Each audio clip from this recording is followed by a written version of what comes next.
অর্থ। এই অর্থকে সকল অনর্থের মূল বলা হয়। আবার এই অর্থই আমাদের প্রায়োরিটি লিস্টের সবার উপরের দিকে থাকে। আমাদের প্রফেশন যেটাই হোক না কেন, আলটিমেট এইম আমাদের সকলেরই প্রায় এই একটাই, যে আমাদের অর্থ উপার্জন করতে হবে, সে হোক যে কোনো পেশারই। ঠিক তেমনি একজন কন্টেন্ট ক্রিয়েটর কিংবা একজন ইনফ্লুয়েন্সারও কিন্তু এটাই চায় যে সে তার কন্টেন্ট ক্রিয়েশনের মাধ্যমে কিভাবে এখান থেকে অর্থ উপার্জন করবে। সাধারণত ফেসবুক এবং ইউটিউব থেকে গুগল অ্যাডসেন্স এবং ফেসবুকের ইনস্ট্রিম অ্যাডসের মাধ্যমে খুব সহজে এখান থেকে অর্থ উপার্জন করা যায়। কিন্তু এই যে ফেসবুক এবং ইউটিউব থেকে সহজে অর্থ উপার্জন করা যায়, এই পরিমাণটা খুবই সামান্য। কারণ বাংলা কন্টেন্টগুলোতে বাংলাদেশের সিপিসি যেই রেটটা আসলে অর্থ উপার্জনের বা অ্যাডের যে রেটটা, এই রেটটা খুবই কম, যার কারণে ফেসবুক এবং ইউটিউব থেকে বাংলা কন্টেন্টে উপার্জনের পরিমাণ খুবই কম থাকে। এক্ষেত্রে বাংলা ভাষার যেসব কন্টেন্ট ক্রিয়েটর রয়েছেন কিংবা ইনফ্লুয়েন্সার রয়েছেন, তাদের একটা বড় প্রায়োরিটি থাকে স্পন্সর পাওয়ার উপরে। মানে স্পন্সর যদি তারা পায় তাহলে তাদের অর্থ উপার্জনের পরিমাণটা একটু বেশি হয়ে থাকে। নর্মাল যে প্রসেসটা রয়েছে ফেসবুকের ইনস্ট্রিম অ্যাডস কিংবা ইউটিউবের গুগল অ্যাডসেন্স থেকে অর্থ উপার্জনের যেই নর্মাল প্রসেসটা, সেটার থেকে কিছুটা পরিমাণ হলেও বেশি পরিমাণ অর্থ উপার্জন করতে পারে যদি তারা স্পন্সরশিপ পায়। তাদের কন্টেন্টগুলোতে কেউ কোনো কোম্পানি বা ব্র্যান্ড তাদের স্পন্সর করে থাকে, কিংবা কোনো তারা যদি কোনো ব্র্যান্ড কিংবা কোম্পানির কিংবা কোনো প্রোডাক্টের কিংবা কোনো ক্যাম্পেইনের প্রমোট করে থাকে, এর বিনিময়ে যে অর্থটা পায় সেটার পরিমাণ কিছুটা বেশি হয়ে থাকে।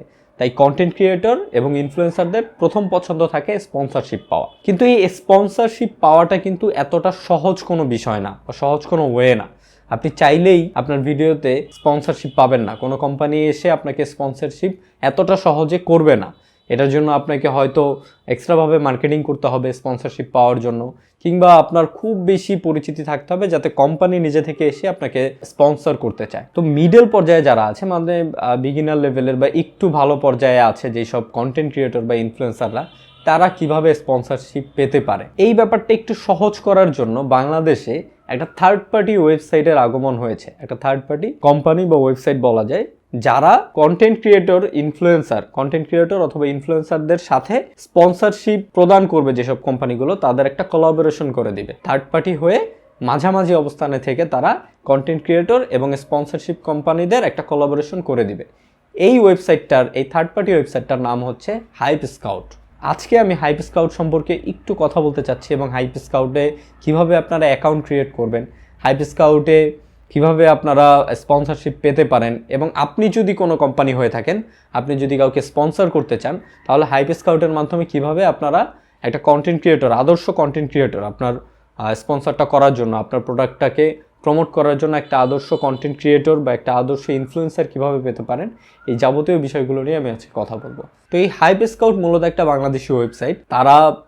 তাদের ওয়েবসাইটও রয়েছে। আপনারা যদি গুগলে HypeScout.co লিখে সার্চ করেন তাহলে তাদের ওয়েবসাইটটা পেয়ে যাবেন, অথবা আপনারা প্লে স্টোর থেকে HypeScout-এর অ্যাপটাও আপনি নামিয়ে নিতে পারবেন। তাদের অ্যাপও অ্যাভেলেবেল হয়েছে রিসেন্টলি। তো চলুন দেখে নিই কীভাবে আপনারা HypeScout-এ একটা অ্যাকাউন্ট ক্রিয়েট করবেন অ্যাজ এ ইনফ্লুয়েন্সার অথবা অ্যাজ এ স্পন্সর।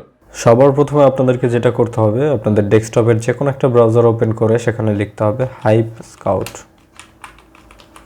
HypeScout লিখে সার্চ করলে সবার প্রথমে যে ওয়েবসাইটটা চলে আসবে HypeScout.co, নাই এই জিনিসটা খেয়াল করবেন, HypeScout.co এটাতে ক্লিক করুন।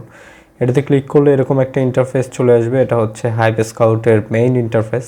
তো ওদের মেইন ইন্টারফেসে সবার প্রথমে আপনারা দুটো জিনিস দেখতে পাবেন, একটা হচ্ছে জয়েন অ্যাজ এ ইনফ্লুয়েন্সার আর একটা হচ্ছে জয়েন অ্যাজ এ অ্যাডভার্টাইজার। এখন আপনি যদি অ্যাডভার্টাইজার হয়ে থাকেন, অর্থাৎ আপনি কোনো কোম্পানির কিংবা আপনি আপনার নিজের কোনো অ্যাডভার্টাইজ করতে চাচ্ছেন অন্যান্য কন্টেন্ট ক্রিয়েটরদের মাধ্যমে বা তাদের কন্টেন্টের মাধ্যমে আপনি অ্যাড দিতে যাচ্ছেন, তাহলে আপনি জয়েন অ্যাজ এ অ্যাডভার্টাইজার হিসেবে জয়েন করবেন।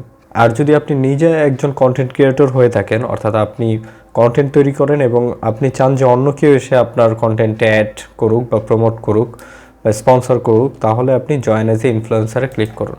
জয়েন অ্যাজ এ ইনফ্লুয়েন্সারে ক্লিক করলে এরকম একটা ইন্টারফেস চলে আসবে। এখানে আপনার ডিটেলসগুলো দিতে হবে। আপনি ফেসবুকের মাধ্যমে কিংবা গুগলের মাধ্যমে যে কোনো একটায় সাইন ইন করতে পারবেন। আপনি আপনার গুগল কিংবা ফেসবুক যে কোনো একটা ওয়েবসাইট ব্যবহার করেই আপনি সাইন আপ করতে পারবেন। তো সর্বপ্রথমে যেহেতু আপনাকে সাইন আপ করে নিতে হবে, তাই আপনি এই দুটো কিংবা অথবা ডিরেক্টলি এখান থেকে আপনি সাইন আপ করে নিতে পারেন। যেমন আপনার নাম এখানে দিন, যে আপনার নাম আপনি এখানে দিবেন।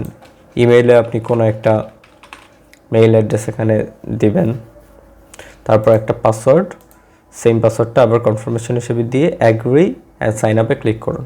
এরপর আপনাদেরকে দ্বিতীয় স্টেপটা কমপ্লিট করতে হবে। দ্বিতীয় স্টেপে আপনাদেরকে দিতে হবে আপনাদের জেন্ডার, তারপর আপনাকে সিলেক্ট করতে হবে আপনার সিটি, আপনি কোন সিটিতে আছেন, আপনার ডেট অফ বার্থ, তারপর আপনাদেরকে আপনাদের ফোন নাম্বারটা দিতে হবে, আপনার ফোন নাম্বার, এবং সবার শেষে যদি কোনো রেফারেল কোড থাকে সেটা আপনারা ইউজ করতে পারেন, আর যদি না থাকে তাহলে না করতে পারেন। আমি এখানে আমার রেফারেল কোডটা আমি আপনাদেরকে বলে দিচ্ছি।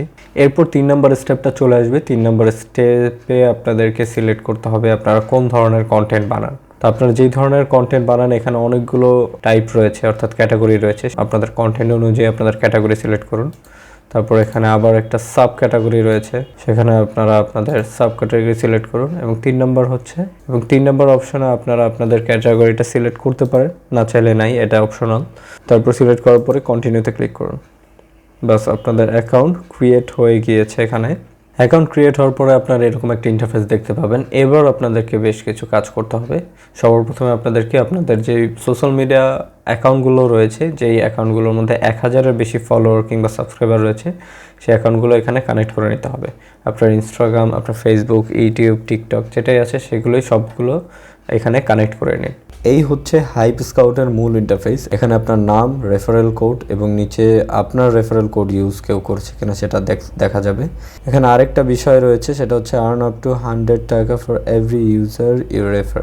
মানে আপনার রেফারেল কোড ইউজ করে যদি কেউ অ্যাকাউন্ট ক্রিয়েট করে তাহলে প্রত্যেকটা ইউজারের জন্য আপনি 100 টাকা করে পাবেন। এই সমস্ত টাকাগুলো এই যে এখানে পেমেন্ট অপশন রয়েছে, এখানে আসলে আপনি দেখতে পাবেন এখানে আপনার কত টাকা জমা হয়েছে। তো এবার আপনার মেইন যেই কাজটা, আপনি অ্যাজ এ ইনফ্লুয়েন্সার বা অ্যাজ এ কন্টেন্ট ক্রিয়েটার, আপনার প্রধান কাজ হচ্ছে এই যে ক্যাম্পেইনে ক্লিক করা। ক্যাম্পেইনে ক্লিক করলে এখানে অনেকগুলো ক্যাম্পেইন চলে আসবে, মানে অনগোয়িং যেই ক্যাম্পেইনগুলো রয়েছে, যেই অফারগুলো এখন চলছে, মানে যে কোম্পানিগুলো তাদের কোম্পানি বা তাদের প্রোডাক্ট বা তাদের কোনো একটা ক্যাম্পেইন প্রমোট করতে চাচ্ছে সেইগুলো এখানে রয়েছে।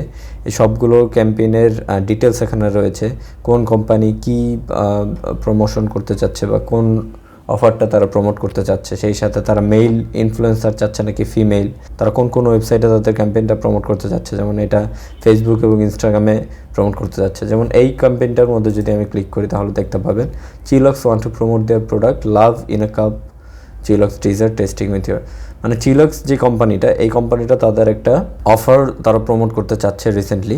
এটার জন্য তারা এই যে রিকোয়ার্ড ইনফ্লুয়েন্সার 10 জন ইনফ্লুয়েন্সারকে তারা এই প্রমোশনটা দিবে, মানে 10 জন ইনফ্লুয়েন্সারকে তারা এই দায়িত্বটা দিবে যে তাদের এই ক্যাম্পেইনটাকে প্রমোট করে দেওয়ার জন্য। এর জন্য তারা গিভওয়ে প্রোডাক্ট ভ্যালু 1000 টাকার একটা প্রোডাক্ট গিভওয়ে দিবে, নিশ্চয়ই কোনো খাবার সেই ইনফ্লুয়েন্সারদেরকে দিবে। এর জন্য রিকোয়ার্ড ফলোয়ার হচ্ছে 10K থেকে 20K, 20K থেকে 30K, এবং এটার কাজ হবে কন্টেন্ট প্লেসমেন্ট। টাইমলাইনে একটা পোস্ট করতে হবে, একটা ফটো পোস্ট করতে হবে, ফেসবুকের টাইমলাইনে একটা ফটো পোস্ট করতে হবে, অথবা ইনস্টাগ্রামের টাইমলাইনে একটা ফটো পোস্ট করতে হবে, প্লাস 5টা স্টোরি দিতে হবে।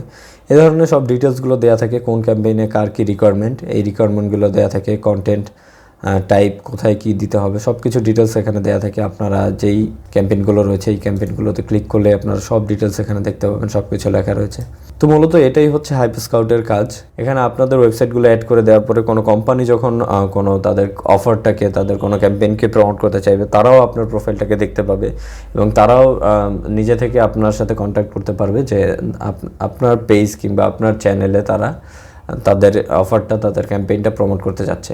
এভাবে তারাও হয়তো আপনার সাথে এসে কানেক্ট করতে পারে, কিংবা আপনিও এই ক্যাম্পেইন দেখে তাদের সাথে কন্ট্যাক্ট করতে পারেন।